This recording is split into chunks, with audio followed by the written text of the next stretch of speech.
The legislation is a very simple piece of legislation to follow. There are three main principles for compliance. You have consent prior to sending your commercial electronic messages, marketing and promoting your goods and services. If you cannot reasonably satisfy yourself when you ask yourself if you have consent, if you're not sure yourself, then should you be sending your commercial electronic messages? And if you haven't got consent and you're not sure you've got consent, simply don't send them. If you do have consent and you're sending your commercial electronic messages, make sure that you clearly identify where they're from and how the recipient can contact the sender. And of course, have an unsubscribe facility as well. It doesn't have to be, it talks about functional, it talks about clear and conspicuous, it talks about 5 working days. Those are all the good things that we see in practice with industry all the time. It doesn't have to be smart technology. People can just unsubscribe through a response message and people choose to do that. But it is a simple piece of legislation to follow. At the moment at the department, we've got about 250 open, unassigned complaints which 3 investigators are working through. Potentially that's 250 outcomes in relation to work that we've got. So whilst it is a simple act to follow, we're still seeing quite a lot of complaints. So that gives us some cause for concern as well. If we've been issuing formal warnings for a few years, and people are getting the message, do we sometime in the future, maybe 1 or 2 years' time, come to a point and say, well, actually we're still getting a lot of complaints.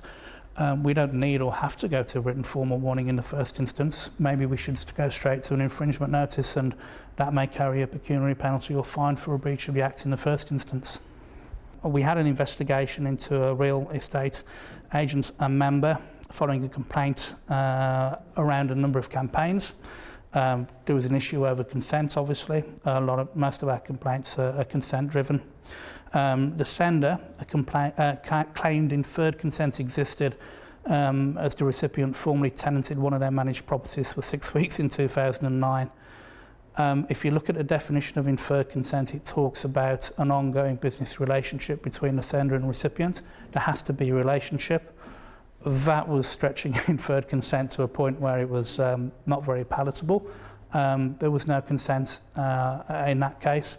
We weren't happy with the explanation, and that resulted in a written formal warning.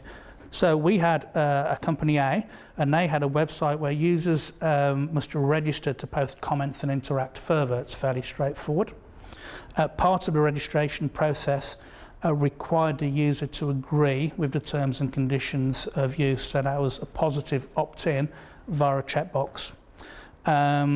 There was some T's and C's around that as well, about the use of the personal information collected for future marketing, promotional and publicity purposes, including to carry out direct marketing, email marketing, market research and surveys. So we received some complaints, a few complainants in relation to what the company were doing. And the company came back to us and they believed express consent existed as a checkbox was present at the point of registration. And we checked that and sure enough it was there. So we went back to our complainants and said, you must be mistaken. But there was some further correspondence then. They were saying, well, no. There was no checkbox, there was no opt-in.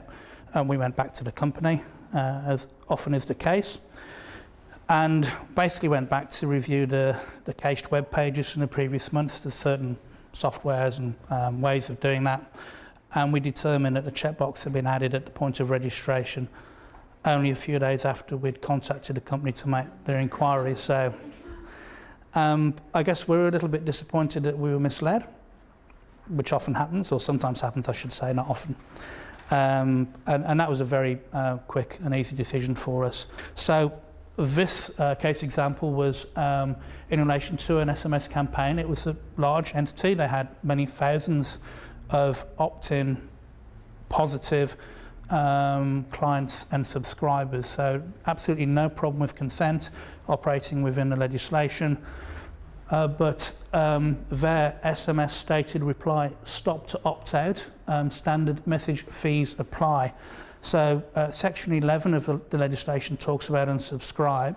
Section 11D says that the unsubscribe should be at no cost to the recipient. So that's where the breach lay. And we obviously looked a little bit closer into that. And the company's terms and conditions did not contain a clause that contracted out the requirement to provide an unsubscribe facility. That's probably more so with text message marketing because of the limitations of the characters you have in the messages. What we have also seen flowing on from there is more around best practice in relation to if those terms and conditions do exist and the recipient is entering into a contract arrangement or understanding, as it says in the legislation, not to have the opt-in in their messages that they are receiving. Good practice across the industry after we've had conversations is showing that maybe every fourth or fifth message they are offered that opportunity, which is good, I guess, even if it's in a contract that they won't. It just gives people and the recipients that opportunity to opt out if they wish to. So in that case, that resulted in a written formal warning as well. I'll talk a little bit about database supply and use. In this case, Company C purchased a database of email addresses from Company D and proceeded to market and promote to the provided email addresses. There's lots and lots of good data and information contained on a database that companies can use for their marketing and to drive their business, and the department have always been quite forward in saying that and acknowledging that. When we went to Company C and we asked them to demonstrate consent for the email addresses and the commercial electronic messages that they'd sent out, we hit a bit of a wall, but it was more to do with the nature of the product that they had received. With databases, you're more focusing on deemed consent. Unless somebody is selling you a database which is an opt-in database, which is express consent, and the seller are happy to talk to you and give you that assurance. In the department's experience, I don't think you can sell or pass on inferred consent because essentially you're passing on a relationship from A to B, and B, as the purchaser of the database, cannot purchase the relationship in relation to inferred consent. So the predominance of database use is through deemed consent, and deemed consent under the Act is where we sometimes see more problems. It's fine to send commercial electronic messages when electronic address is conspicuously published, absolutely.